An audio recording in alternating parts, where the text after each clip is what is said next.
네, 12구 이태원 참사 진상규명을 위한 특별조사위원회의 청문회가 내일과 모레 이틀간 열리는데요. 유족분들이 윤석열 전 대통령의 증인 출석을 강하게 호소했고 요구를 했습니다. 하지만 출석을 안 할 것 같은데요. 자, 희생자 고 이재현 군의 어머님이시죠. 송혜진 12구 이태원 참사 유가족협의회 운영위원장 모셨는데요. 관련 이야기 좀 나눠보겠습니다. 어서 오세요. 안녕하세요. 윤석열 전 대통령은 결국 안 나올 것 같죠? 네.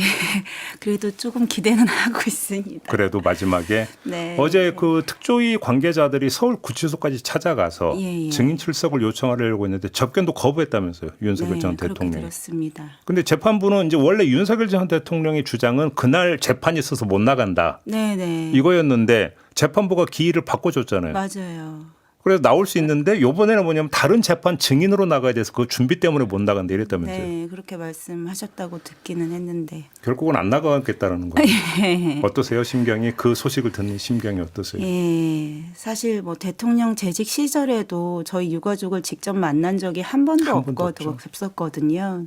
수많은 그 면담 신청이나 질의서도 뭐 그런 거에도 불구하고 대답을 저희가 듣지 못했었고요.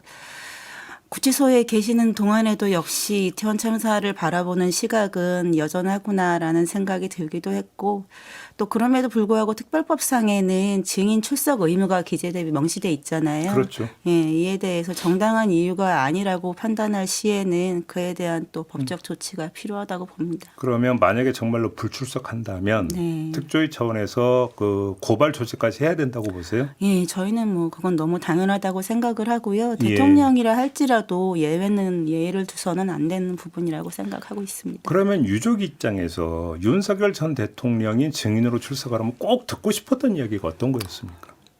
사실 뭐 단 한 가지죠. 그날 대통령으로서 무엇을 했는지 이에 대한 부분인데 참사 당시에도 재난의 컨트롤 타워는 본인이라고 스스로 말씀하셨거든요. 네네네. 그래서 대통령실에서 그때 어떠한 보고를 받았고 논의를 했고 결정을 했고 지시를 했는지 그러한 부분에 대한 기록을 저희가 받아볼 수가 없어요. 예. 기록 공개가 지금 안 되고 있는 상황이고 그런 과정에 있어서의 대답을 다른 누구도 아닌 윤석열 대통령한테 직접 듣고 싶은 마음은 뭐 저희야 유가족은 너무 크긴 하죠. 예. 그러면 만약에 증인 출석이 안 되면 예를 들어서 뭐니까 서면으로 한번 그러면 입장을 내라든지 혹시 네. 이런 방법을 강구할 여지는 없을까요? 서면 하셨을 거라고 봐요. 특조위에서. 그 요구를? 네네. 네. 그것도 제가 다시 한번 확인은 해봐야겠지만 네. 그런 식으로라도 의견 제출 요구는 필요하다고는 봅니다. 그런 식으로라도. 네. 예. 그러면 지금 이제 당장 내일부터인데 예. 지금 증인으로 누구 나오는지 이제 제가 보도로 접한 건 이상민 당시 행안부 장관은 예, 나온다고 맞습니다. 했다라는 거 같고 예. 또 이제 주목할 만한 인물이 좀 있나요? 굉장히 또 정말 많은 분들이 연루돼 있어서 예. 뭐 저희는 뭐 많이 다 오셨으면 좋겠는데 그럼에도 불구하고 이제 그날 현장 책임을 담당하셨던 분들 용산 경찰서장이나 뭐 서울 경찰청의 뭐 112 상황실 그런 책임자분들이 그날 신고 대응이 어떻게 이루어졌는지 또 경찰 그 배치에 대한 부분의 결정이 어떻게 그렇게 진행이 된 건지 또 뭐 소방의 대응 관련해서 또 여러 문서 허위 작성 의혹이라든지 또 뭐 그런 부분의 그런 구조 수습 과정에 있어서의 뭐 좀 대답을 해 주실 수 있는 분 이런 부분에 대한 질의가 좀 충분히 이루어졌으면 좋겠습니다. 박희영 용산구청장은 나옵니까? 나와야 된다고 생각을 하고 있습니다. 그러면 아직 그러니까 불출석 사유서 이런 건 아직 제출 안 했죠.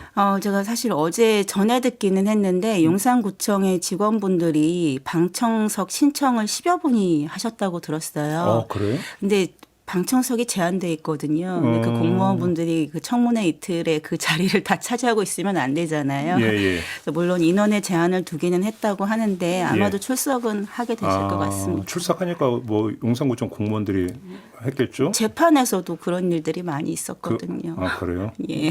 동원이라고 보세요? 그렇죠. 저희가 그 부분에 대해서 항의도 했었고요. 그래요? 예. 근데 혹시 그 뉴스 보셨을 것 같은데 지방선거 앞두고 지금 국민의힘이 복당 신청했다가 네. 일단 거절은 당했는데 예. 복당 신청을 한 이유는 출마하기 위해서 아니겠어요? 그렇죠. 어떻게 받아들이셨어요? 그 움직임을? 제가 사실 용산구 주민이기도 해요. 예. 근데 사실 선거 준비를 할 거라는 거는 알고는 있었는데 네. 그래도 지금 현재 재판이 진행 중이고 2심 진행 중이죠. 예, 또 그 참사 당시에 책임을 물어서 이제 그 청문회에 참석을 해야 되는 증인이기도 하고 근데 그럼에도 불구하고 아직까지 그 직을 유지하고 있으시면서 또 다시 재출마를 이제 고민하시고 복당까지 이제 신청을 하셨다는 거를 들었을 때는 참 이게 순서가 잘못해도 한참 잘못됐다 이런 생각은 들고 있습니다. 그런데 박기영 구청장 입장에서는 난 1심에서 무죄 받았는데 네. 그럼 내가 무슨 문제인데 아마 이런 심산인 것 같은데. 그런 것 같습니다. 근데 형사적인 물론 절차도 항소심이 진행 중이라서 또 어떻게 진행이 될지 모르긴 하겠지만 예. 그래도 그 재난 참사 현장의 지자체장이었고 또 그 당시 대응에 있어서 꽤 많은 논란이 있었었고요. 또 여러 가지 책임을 질 수 있는 부분이 있었는데 예. 참 많은 아쉬운 부분이 있죠. 그래요. 아무튼 그러면 이제 내일부터 청문회가 이틀간 진행이 되는데 네. 좀 그 이 청문회를 통해서 꼭 밝혀져야 되는 최소한 이것만이라도 확실하게 좀 접근이 돼야 된다는 게 어떤 걸까요?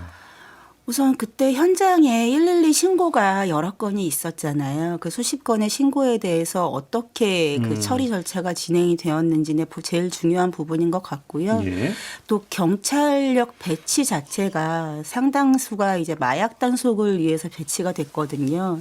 그 부분에 대한 결정이 어떻게 된 것인지에 대한 거나 또 이제 또 유가족 분들이 아무래도 가장 가슴이 아파하는 부분이기는 한데 과연 그 자리에서 그렇게 많은 사람들이 죽을 수밖에 없었나. 그래서 조금만 더 구조나 수습이나 이런 부분에 대해서 제대로 됐었더라면 또 그런 부분에 대한 아쉬움이 있기 때문에 이런 부분에 대한 점도 좀 제대로 밝혀졌으면 조사가 이루어졌으면 합니다. 근데 청문회 말고 네. 이태원 지금 특조위가 계속 활동을 해왔잖아요. 그렇죠. 좀 어떤 진척된 내용이나 이런 것들은 좀 들으신 게 있으세요? 저희가 이제 조사 진행 중에 그 간략한 그 브리핑은 이런 거는 월간 받고는 있습니다. 월간으로. 예. 예.